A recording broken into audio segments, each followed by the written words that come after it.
Hello everyone! Welcome back to my channel. Today I am going to be showing you lots of books. Like lots and lots, and I would say the same quantity over there. So it would be the double of this or even more. But I want to show you the books that I use as reference, as inspiration, as a nature artist, and I am going to divide this video in 4 sections. First, I am going to share with you my 2 favorite books to learn about nature journaling, about nature illustrations, nature painting, scientific illustrations. Then I am going to show you books that are from another nature artist that I used to get inspiration from, to see how they work, how they do things, how they represent them. Then more art books about other artists, but those are not nature illustrations. And the 4th one would be nature books, which I used to search species and see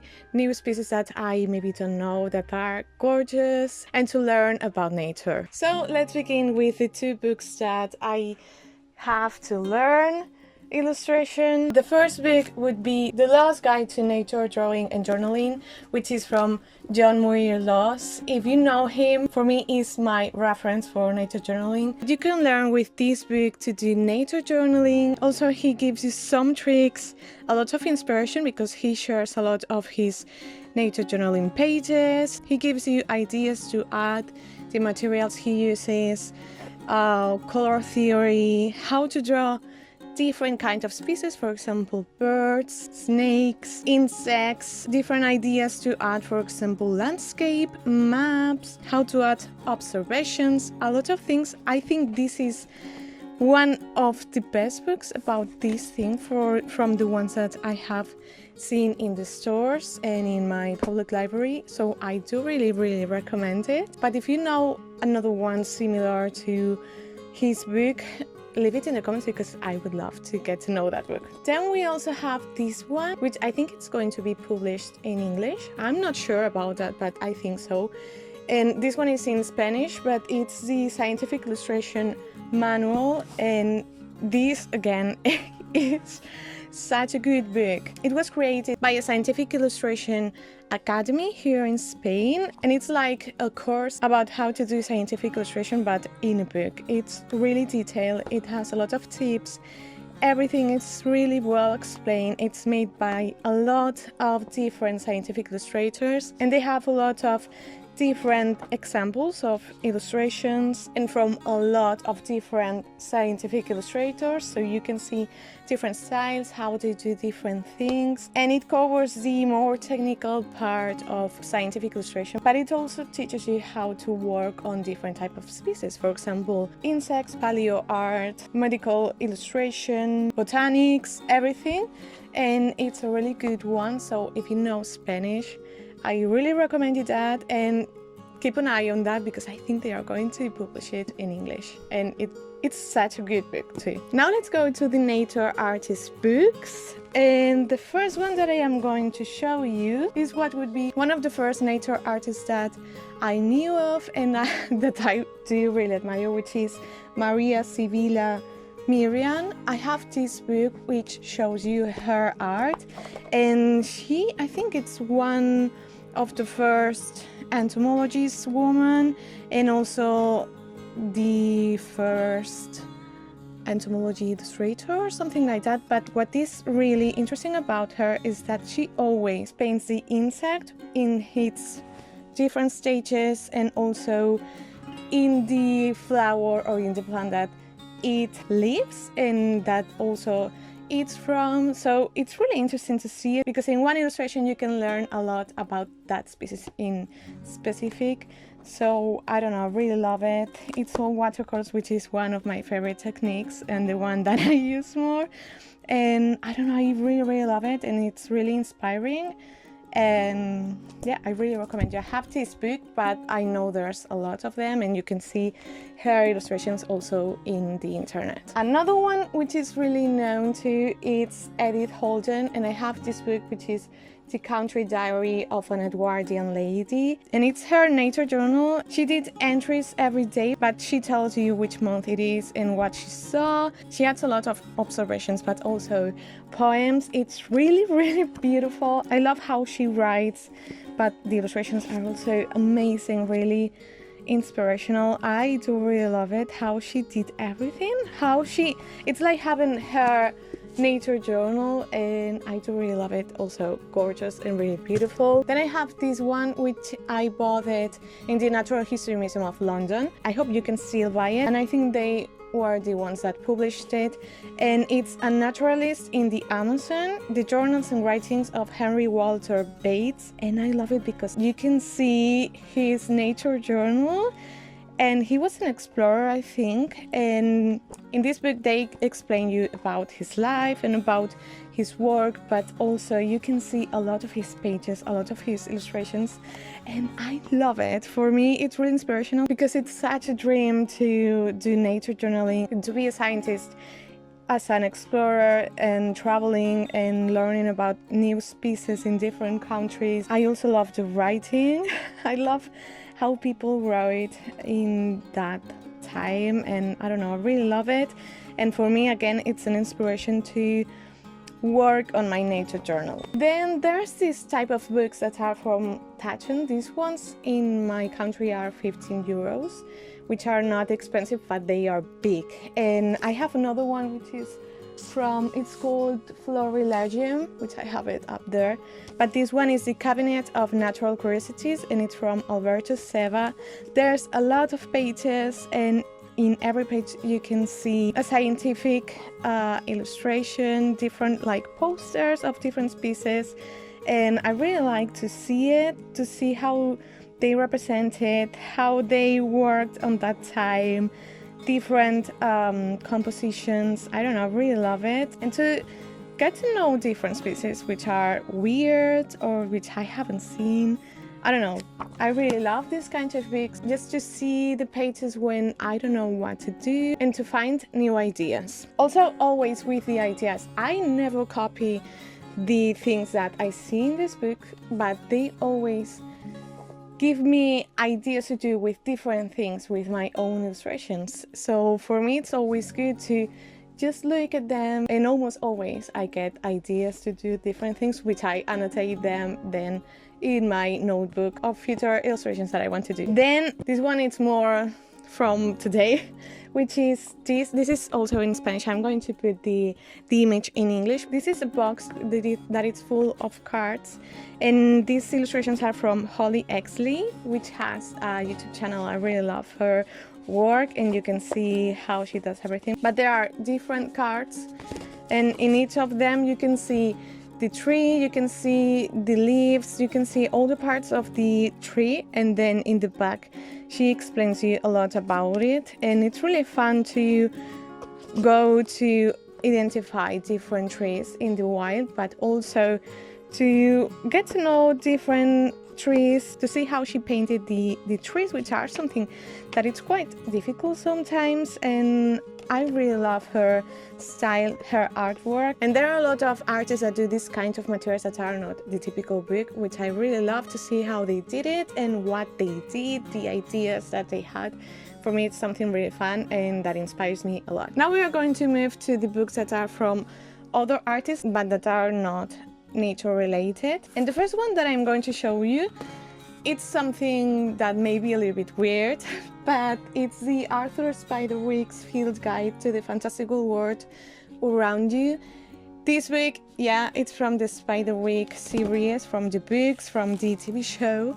And I have it here because the movie and this book, it's what inspired me to do nature journaling. Also other scientists and all of that, but I really loved this when I was a kid. For me, this is an inspiration because I like to see how Arthur Spiderwick did his nature journal and to see how he did the composition, well, the artist. And I don't know, for me it always gives me ideas and it's really fun, and also the illustrations are amazing. Then another one, it's the Natural History of Fairies, which is from Jessica Rouge, the illustrator. It's written by Emily Hawkins. Jessica Rouge, I think she also does nature illustration, but this one it's more of fairies, which is something that I also love. And I love this book. The art is amazing. How they did this book, I don't know, the composition, everything. I think it's so gorgeous, and it inspires me always a lot to see how they did the composition, but also what they included, how did she paint it, and I don't know, I really love it. I think she's an amazing artist, and it's one of my favorite books. Then I have this book from Peter Brown, which is called Bath Is It, and I do really love it because I am trying to practice more of landscape painting, and this book I bought it when I was in Bath some years ago, and I do really love how he paints, how he works the lights, how he does all the brush strokes. With maybe not so many brush strokes, he painted something and you can understand it completely, and I don't know, I really love it. The books like this that you can maybe find when you travel, it's something inspirational but also gives you a lot of memories. And then the last one from the art books is this one, which is called Windows Towards the Art of Devin L. Court. This is an artist that I do really love. This book is published by 3D Total Publishing. For me, it's something different of the art that I do, but I love it so much. How she works the lights, how she works the composition, all the ideas, how she mixes nature with fantasy, because this is not real, but at the same time it could be real, maybe in the future, I don't know. It's so beautiful to see how different artists work in different styles, in different themes too, and this is an artist that I think she's amazing. And now let's move to the nature books, the nature reference books that I like to go through and to see and to get inspiration from. The first ones that I want to tell, well, are these three, but are the ones from DK, the publishing company that is called DK. I think this is my favorite publisher of all the nature books. I do really love how they put a lot of images. And this book, it's one of my favorite because it's, as you can see, really big. And they have it organized by kinds of species, but they also have some gorgeous ones. Maybe one day I want to draw or paint a bird, but I don't know which one. I go through these to find new species that I don't know, or to find the one that I want to paint, because they have a lot and they don't have all of them, obviously. But there's a lot of different images, gorgeous images, really colorful, and they also have a lot of information. Not a lot of every species, because it would be an even more thick book, but I do really love. Then from them I also have this one, which in English I think it's called Oceans, and it has tons of gorgeous images of the sea, of animal creatures that are in the sea and in the ocean, and it's really beautiful in terms of the image and of the composition of everything. And this one I like to use it more to get inspiration from these images, how the world beneath the water is. I think I love more the other one, but this one, it has some gorgeous images, as you can see in the cover. And then there are these ones, which are the old ones. I don't want to show you lots of them, because what I want to show you is the old ones. In general, I love more the composition, how they added a lot more of information of different images, and I do really love them. Then I also added these two, which are old ones. This one, I don't think you can find it, but there are a lot of illustrations of ink ones. Printing in color, it was maybe more difficult, I don't know, but for the ink illustrations that I like to do, this one, it's really inspiring. And then I have this one from Gerard Darrell, which I think you can still find it in second hand in different shops. I have found it a lot of times. It has some pages that are similar of the DK ones, but then there are other ones that have a lot of information, and he shows you how to be a naturalist. He's a big person in this world, so always good. And then the last two things. This one would be the RHS Botany for Gardeners. I bought this book also, again, a lot of years ago to learn about botany, but then there's also a lot of different illustrations from naturalists and illustrators from a lot of years ago, and I love these kinds of illustrations, the old ones, and you can also learn about botany, and I don't know, I really love it. For me, learning is my biggest inspiration, so having books like this for me, it's always amazing. And then I have this, which I bought when I went last time to the Natural History Museum of London, and this is a box full of postcards. And what I like about this one, it's the old photos, because I am trying to practice more about drawing and painting human figure. Having old photos of naturalists and of scientific, it's something I love. Old photos basically, so this is something that for me it's amazing to practice and to have as a reference. So I recommend you also to go through different old photos, because it has something different to it that I don't think you can achieve with actual photos. So I love that too. And this is the end of the video, and I hope you saw a lot of books that inspire you, that maybe you are now interested in, and you find them in maybe in your public library or in a bookshop, in a second bookshop too. Also leave me in the comments which books do you like to use to get inspiration or to use as a reference, because I am always searching them. And yes, I hope you liked the video, give it a thumbs up, and I'll see you really soon. And thank you for all the support and for helping me reach to more than 1,000 subscribers. It's such a huge thing, and I just wanted to say thank you, thank you. I'm really grateful for that, and yes, I love you a lot, and I'll see you very soon. Bye!